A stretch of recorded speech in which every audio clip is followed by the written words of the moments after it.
ലോകത്തിലെ ഏറ്റവും പ്രയാസമുള്ള ഒരു കാര്യമാണ് ഒരു പ്രതിഭയാവുക എന്നുള്ളത്. അതിനേക്കാൾ പ്രയാസമുള്ളൊരു കാര്യമാണ് ഒരു പ്രതിഭയായി തുടരുക എന്നുള്ളത്. പക്ഷേ ഈ രണ്ട് പ്രയാസങ്ങളെയും അതിജീവിക്കാൻ കഴിഞ്ഞാലും അതിനേക്കാളൊക്കെ ഭാരമുള്ള ഒന്നാണ് നമ്മളെക്കാൾ വളരെ വലിയ ഒരു പ്രതിഭയുടെ പിന്തുടർച്ചക്കാരനാവുക, അത് ചുമലിലേറ്റുക എന്നൊക്കെ പറയുന്നത്. അപ്പോൾ പ്രശസ്തിയുടെയും ജന ആരാധനയുടെയും തിലകമായിരുന്ന ഒരു പിതാവിൻ്റെ മകനാണ് താങ്കൾ. ഭാഗ്യം, ഈ ജന്മത്തിനൊരു ഭാഗ്യം. ശ്രീ മനോജ് ബ്രദറാണ്, മനോജ് കെ ജയൻ ബ്രദറാണ്. അതും ഒരു രണ്ടാമത്തെ ഭാഗ്യം. അച്ഛൻ ആലപിച്ച പാട്ട് ഒരു നാടിൻ്റെ മുഴുവൻ വിശ്വാസ പ്രതീകമായ ദൈവസങ്കല്പത്തിൻ്റെ ഉണർത്തുപാട്ട് കൂടിയാണ്. അതെ, നമുക്കതൊന്ന് മൂളി തുടങ്ങിയാലോ? തീർച്ചയായിട്ടും. അതൊരു വലിയ ഭാഗ്യം. കാരണം ഞാൻ പറഞ്ഞു, ഈ ഒരു ജന്മം അവിടെ ജനിക്കുവാനും അതൊരു മകനായി പിറക്കാനൊക്കെ ഭാഗ്യം. അയ്യപ്പൻ കേട്ടുകൊണ്ടിരുന്ന പാട്ട് എന്നങ്ങനെ ശ്രീകോവിൽ നടന്നോളൂ. ശ്രീകോവിൽ നട തുറന്നു, ശ്രീകോവിൽ നട തുറന്നു, പൊന്നമ്പലത്തിൻ ശ്രീകോവിൽ നട തുറന്നു, പൊന്നമ്പലത്തിൻ ശ്രീകോവിൽ നട തുറന്നു, പൊന്നമ്പലത്തിൻ ശ്രീകോവിൽ നട തുറന്നു. സംക്രമസന്ധ്യ സിന്ദൂരം ചാർത്തിയ പൊന്നമ്പലത്തിൻ ശ്രീകോവിൽ നട തുറന്നു. സംക്രമസന്ധ്യ സിന്ദൂരം ചാർത്തിയ പൊന്നമ്പലത്തിൻ ശ്രീകോവിൽ നട തുറന്നു. ദീപാവനിയുണർന്നു, ശരണം വിളിയുയർന്നു. സ്വാമിയേ ശരണമയ്യപ്പ, ശ്രീകോവിൽ നട തുറന്നു, പൊന്നമ്പലത്തിൻ ശ്രീകോവിൽ നട തുറന്നു, പൊന്നമ്പലത്തിൻ ശ്രീകോവിൽ നട തുറന്നു. ഇത് എഴുതിയതാരാണ്? ഞാൻ ആദ്യമെല്ലാം പി കുഞ്ഞിരാമൻ നായരെന്നാണ് കരുതി. യെസ്, പക്ഷേ കേശവൻ അദ്ദേഹമല്ല. ഇത് സാഹിത്യ ലോകത്തൊരു വലിയ ചർച്ചയും സംവാദവും ഒക്കെ ആയ ഒന്നാണ്. അന്ന് ദേവസ്വത്തിൻ്റെ ഇതിന് ചുമതലയുണ്ടായിരുന്ന ആൾ പി കുഞ്ഞിരാമൻ നായരോട്, മഹാകവി പിയോട് ഇത്തരമൊരു പാട്ട് ആവശ്യപ്പെടുകയും, അപ്പോൾ അന്ന് എനിക്ക് തോന്നുന്നു അന്നത്തെ 3000 രൂപയാണ് പി പ്രതിഫലം ആവശ്യപ്പെട്ടത്. പക്ഷേ അന്നത്തെ 3000 രൂപ കൊടുക്കാൻ അന്ന് അവസ്ഥയില്ല എന്നുള്ളത് കൊണ്ട് അപ്പോൾ പി തന്നെ പറഞ്ഞു എന്നാണ് പറയുന്നത്, നിങ്ങൾ തന്നെ എഴുതിക്കോ എന്ന് പറഞ്ഞു. അങ്ങനെ ഇദ്ദേഹം തന്നെ എന്താ കേശവൻ എന്നാണോ കൃഷ്ണപിള്ള എന്നാണോ അദ്ദേഹത്തിൻ്റെ പേര്? എനിക്ക് സംശയം.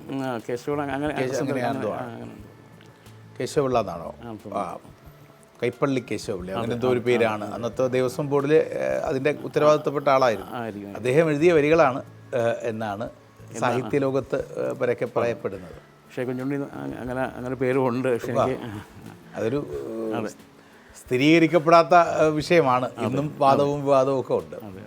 എത്രാമത്തെ വയസ്സിലാണ് സംഗീത ലോകത്തേക്ക് കടന്നു വന്നത്? ഞാൻ 5ാം ക്ലാസ്സിൽ പഠിക്കുമ്പോഴാണ് കലാക്ഷേത്രം, കോട്ടയം കലാക്ഷേത്രം, അവിടെ വയലിൻ അഭ്യസിക്കാനായിട്ട് ചേർന്നത്. അത് പിന്നെ 10 വർഷത്തോളം പഠിച്ചു, അരങ്ങേറ്റമൊക്കെ കഴിഞ്ഞായിരുന്നു. കലാക്ഷേത്രം മാത്യു സാറാണ്, അദ്ദേഹമാണ് ആദ്യത്തെ ഗുരു. അപ്പോൾ അദ്ദേഹത്തിൻ്റെ ശിഷ്യന്മാരെന്ന ലോകത്ത് പലയിടത്തും. അച്ഛനോടൊപ്പം പാടിയിട്ടില്ലേ? ധാരാളം, ഒരുപാട് കേട്ട് പഠിക്കുവാനും വരുമ്പോഴൊക്കെ പറഞ്ഞൊക്കെ തരുമായിരുന്നു. ഞങ്ങൾക്ക് എല്ലാവർക്കും 4 പേരുണ്ട്, 4 പേർക്കും പറഞ്ഞൊക്കെ തരും. സിനിമകളിലും പാടി? ഞാൻ സംഗീത സംവിധാനം ചെയ്തു. ഏതിലൊക്കെയായിരുന്നു? ആദ്യ ചിത്രം ക്ലിയോപേട്ര, രാജേഷ് ശങ്കരാടി സാറിൻ്റെ സിനിമയായിരുന്നു. അതിൽ ചിത്രചേച്ചിയാണ് ആ പാട്ട് പാടിയിരിക്കുന്നത്. രണ്ടാമത്തെ സിനിമ ദൂരെ, അത് മലയാള മനോരമയുടെ ഒരു 100 മിനിറ്റ്സിൻ്റെ ഒരു മൂവിയായിരുന്നു.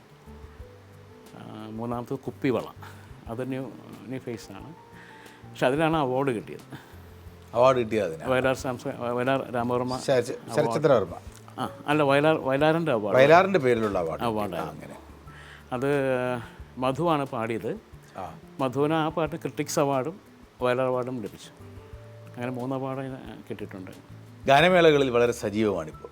അച്ഛൻ്റെയൊക്കെ പാട്ടുകളാണ് കൂടുതലും പാടാറുള്ളത്. അയ്യപ്പ ഗാനങ്ങൾ പാടിയുള്ള അത് കേരളത്തിൽ ഒരുപാട് ക്ഷേത്രങ്ങൾ പാടുകയുണ്ട്.